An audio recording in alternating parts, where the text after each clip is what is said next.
honor staff speakers, Mr. Lanka Liyanapathiranage,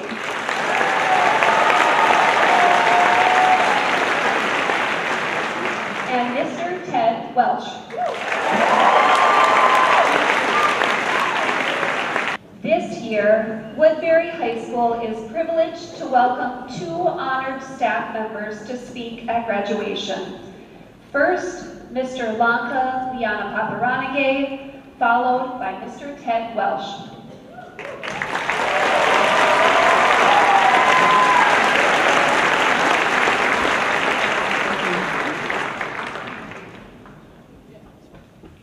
Behind the house that bore my childhood, there was an elderly retired couple named Kenny and Marie. Kenny and Marie prided themselves on a patio decorated with a menagerie of nostalgia. Pop can airplanes, vintage stuffed animals, and a hodgepodge of chimes and wind toys mesmerized my youthful eyes.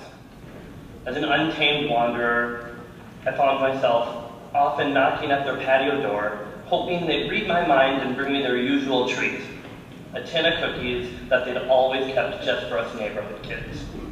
And without fail, every time I went over, the cookie tin was pulled out of its not-so-secret hiding place and brought to me, arms extended, lid off. My favorite were the maple leaf cookies with maple cream filling. The cool thing is, no matter how many times I went over there, and I definitely overstayed my welcome, they never turned me away. Never.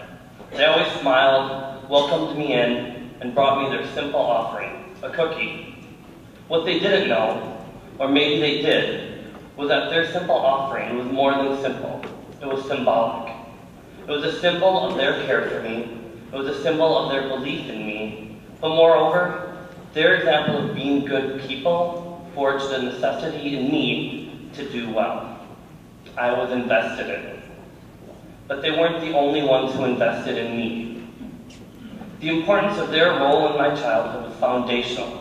But as I grew up, and as I grew facial hair, what they became was a fraction of a greater community that invested in me to do well. And there are also many people who have invested in you to do well.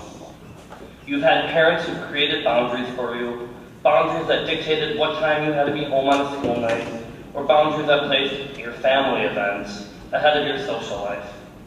Boundaries that you had to push, forcing you to learn the fine art of debating. Well, let's be real. The fine art of knowing how to successfully argue with your parents to get your way. You had teachers who spent endless hours, days, and months to make sure you learned how to manipulate words to create thoughtful poetry, or what the difference was between mitosis and meiosis.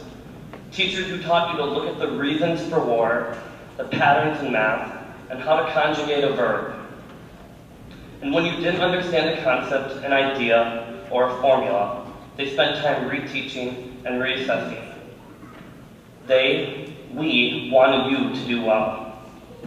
You had coaches who taught you how to swing, dribble, jump, hurdle, and dive. You had janitors who swept, mopped, flushed, and vacuumed. You had cooks who baked, boiled, thawed, stirred, chopped, and washed. Relatives who smiled, pinched, hugged, celebrated. Neighbors who babysat, played, watched, and mowed. You've had adults in your life who cared about you. You've had adults in your life who believed in you. You've had adults in your life who've invested in you. And investing isn't easy. Investing is giving up time, giving up money, giving up energy, and giving up emotions. But we invested.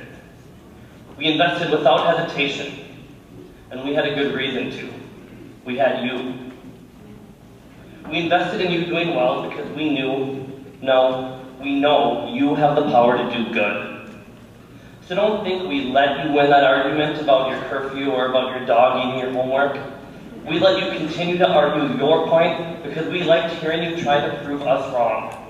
And in some cases you did, though we'll never, ever admit it. We let you argue for a greater reason. We let you argue your point so that one day you could argue the points of the voices of the millions of people who have rights stripped from them because of their age, their gender, their sexuality, their race, their lack of income, or their religion.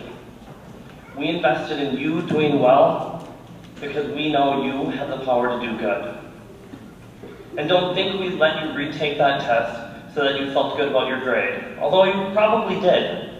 We let you retake that test, rewrite that paper, and redo your presentation because we knew the commitment you had to push yourself to new heights and the resilience you had to succeed after you felt failure.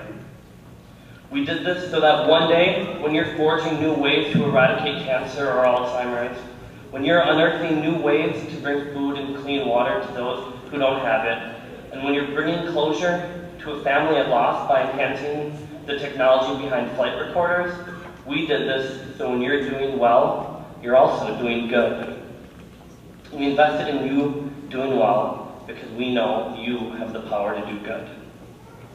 We invested in you because although you don't always recognize your power, you are powerful. We invested in you because what you have within you, your ideas to enhance our way of living, your passion to make a difference, and your drive to do what's right, we wanted you to discover. We invested in you because what you have within you, your ideas to enhance, your passion, and your drive, they create hope. Kenny and Marie didn't just give me a maple cookie. They didn't just give me a shelter when my parents argued. And they weren't just the neighbors who had bags of candy marked with our names on them for Halloween. They were more than that. They showed me the importance of being raised by a community. They showed me the power of investment, and above all, the power of being a good person without wanting anything in return. But again, they weren't the only ones. Hopefully, like me, you were and are surrounded by adults who invested in you.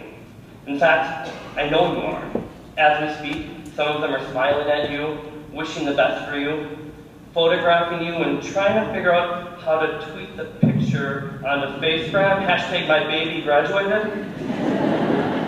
And as you've reached this milestone that's been 18 years in the making, we send you off nervously excited for your new journey.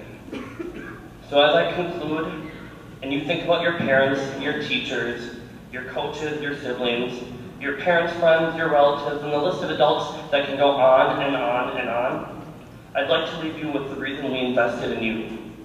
Woodbury High School, class of 2015, we want you to, in the words of Minor Myers Jr., go into the world and do well, but more importantly, go into the world and do good. Thank you.